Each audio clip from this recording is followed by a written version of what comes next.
Welcome to another episode of Warriors Way. The domestic first-class season concluded last month, with the Titans taking the Sunfold Series title by the narrowest of margins. The Warriors were an agonising 1.52 points behind in second place. The Warriors' final home match against the defending champion Knights at Buffalo Park was a low-scoring nail-biter. Simon Harmer took 5 first-innings wickets to bowl the Knights out for 188. The second day's play was completely washed out. Before Gian Kluti top-scored with 64 as the Warriors responded with 181. The Knights then made 248, leaving the Warriors a target of 256 to win in 64 overs. And despite 73 from Eddie Moore and 41 from John Smuts, they ended on 248 for 8, just 8 runs shy of what would have been a season-defining win. Weather was also the villain of the piece in the last game of the campaign. 2 days were lost to rain in Durban, when the Warriors were on top against the Dolphins. Needless to say, there was a sense of frustration in the home dressing room at the end of the game. Yeah, I think a difficult one. It would be nice if we had 4 days. In the cricket that was played, we were well on top in the game. But that's something outside of our control. And we fought really hard to try and make the best of the limited time we had. And I'm very proud of everyone. We are very disappointed, but still very happy with the season. The season went very well for us, and to finish second, but I think just over a point is really good for us as a franchise, and really good things to come, I think. I mean, the season's been unbelievable for the Warriors. We've got to the semi-final T20, we've won the One Day Cup, and we're laying second now in the Sunfold, which I don't think we've ended up that high before on the Sunfold Series. So it's a massive achievement for us, and it's great. And as youngsters, growing team, it's a lot to be proud of, and I'm quite excited for the future of Warriors. I think this year we played very well together.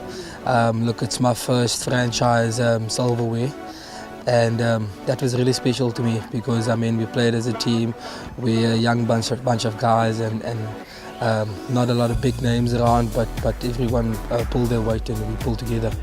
In terms of growth of individuals, people that haven't really been household names have started to stand up and do the job. But also the contribution from, I would call it, the older members of the squad, your John Johns, your Simon Harmers. Andrew Birch around the change room has been fantastic. And Gian Kluti in terms of performance has been outstanding. And in the last game of the season, we had a youngster come in, Sinitemba Kleshile from Border, who's now a Warrior, and he played beautifully. So it augurs well for the future.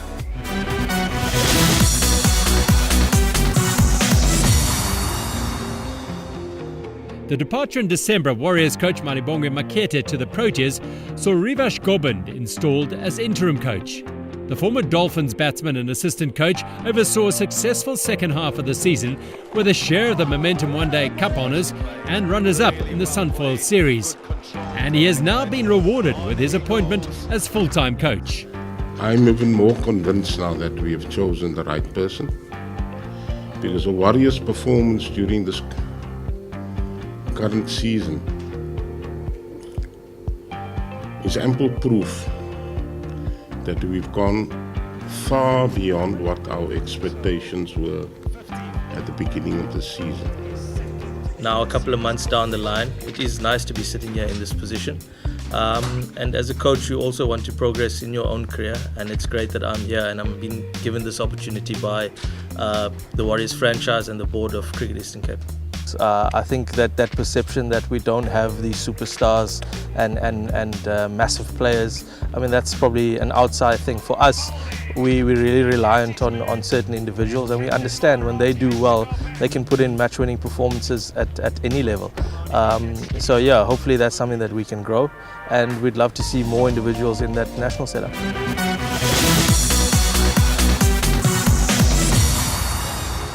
With the season coming to an end after the Warriors' frustrating rain-affected draw with the Dolphins in Durban, the squad returned to Port Elizabeth one last time. The off-season was imminent, and the players' thoughts no doubt returning to golf clubs and fishing rods. It was time to reflect on what was a very successful 6 months, to put their feet up and relax. Well, not quite. The growing number of supporters in the Eastern Cape means that there are still some post-playing duties to be fulfilled at St George's Park, like signing a full set of Fane replica playing shirts, both the one-day ones, the T20 ones and the Sunfold Series ones. These shirts will become collector's items in the future, a symbol of what has been one of the most successful and rewarding seasons in the history of the franchise. Some of the squad will soon be flying overseas to take up duties with clubs and counties in the UK. But for the T20 captain, it's homebound for the next while. Yeah, look, it's very nice to have a bit of a break now. I'm really looking forward to it, spending some time with the family and maybe a bit more time on the golf course as well. But other than that, just going to be chilling in the winter. Obviously, I'm going to be here working hard in the winter with Drickus and in Groves when the time's needed, but try to spend as much time with the family as possible. Yeah, plans are to spend a lot of time at home. I know the wife would want to get me out of the house, but all I want to do is just put my feet up, watch some TV and play with my daughter and spend some time with her. So yeah, I'm looking forward to it. It's always a nice time of the season, but it just does give you time to just recharge and get your energy levels up, because when we do get back to work, it's 100% into it. I'm going to take the off-season going home to Kimberley for a bit, and then after that coming back joining the guys in the pre-season here, training hard. So that's my plan for the off-season.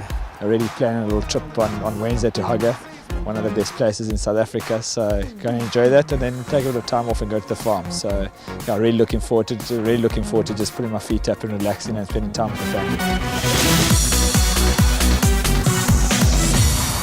Behind the scenes at St George's Park, the off-season is not quite as relaxing. The venerable old ground hosted 2 test matches and an ODI, in addition to numerous domestic games. Long-time groundsman A.D. Carter has much to do to repair and prepare the playing facilities. As the curtain comes down, he allowed himself a moment to reflect on a very busy but hugely rewarding last 6 months. Yeah, I must admit it has been fairly on the tough side. You know, we've had 2 test matches and 1 ODI, which is always hard. But it's, yeah, I must admit this has most probably been one of my most successful seasons, I think. On a personal note, I've been extremely happy with the facilities here. We obviously hosted the first day in our test match. Unfortunately, it was over in a day and a half.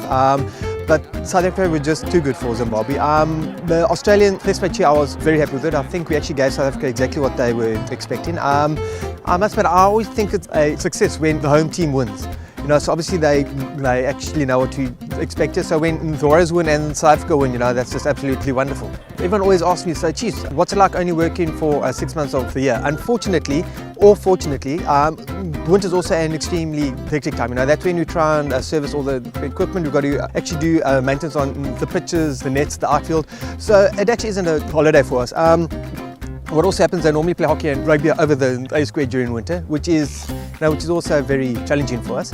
But you know, it's just part of the history of the ground. So we obviously, you know, the work isn't as hectic and as stressful, but there is still work. You know, I really wish I did only work 6 months of the year, but it's not.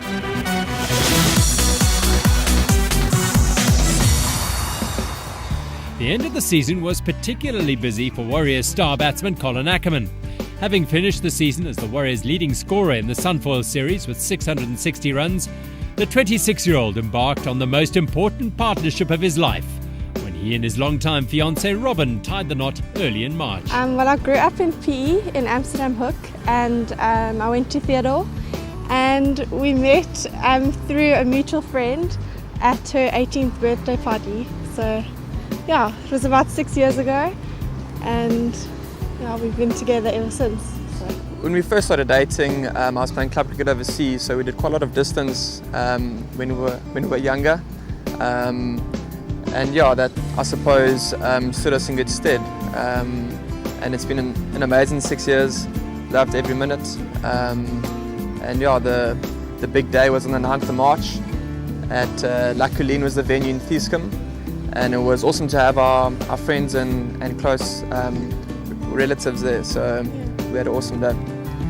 We went to Mauritius on our honeymoon. We spent a week at a resort up north, west of Mauritius, and it was amazing. We did a lot of snorkeling, took a speedboat down the east coast of the island. It was just fantastic, it was surreal. You know, our accommodation was superb, we were well looked after, and it was, you know, just amazing to be there. Yeah, well, we got engaged in Amsterdam about 18 months ago, so, you know, so it's quite long to be engaged, but finding a date was quite difficult. Finding a date with the Global League that was cancelled, that interfered with things a little bit. We set a date and then rescheduled, but everything worked out perfectly in the end. So.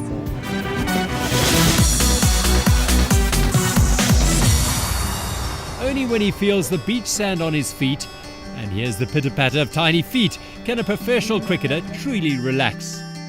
All-rounder Andrew Birch wasted little time in taking full advantage of the magnificent Eastern Cape late summer weather and free time at the end of the season to head to the ocean with his wife Jessica and their daughter and 3-month-old son and their dog. Yeah, it's absolutely fantastic. You know, we've just got back from Durban, and to get back to a day like this is actually unreal. To be able to come out here with the family, with my little boy and girl, and obviously my wife, and obviously little Abby the dog. Really awesome to be out here, and like I say, unbelievable day here in PE. And you've got to take advantage of these days, and that's one thing I definitely will be doing in the next few months coming before the season starts in September. Oh, it's great. Normally it's actually Anne's and Scarlett that come down. I'm at home with the little ones, so for us to all come down together, it's wonderful.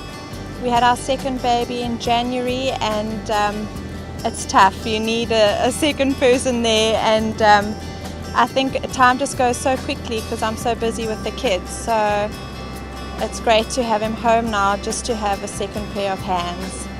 Yeah, it's an absolute privilege to be able to come out here any time of the day. I mean, other people are sitting at work at the moment, and I'm sitting here in the sun on the beach, and the waves are crashing behind us. It's unbelievable. So for us, this is the nice thing. This is what we play for, really. After the day's play or after the season's done, we finish, we come back here, we really enjoy our time with our family. We sacrifice a lot to be away from them. So these days, and I mean days like this, you really treasure these days.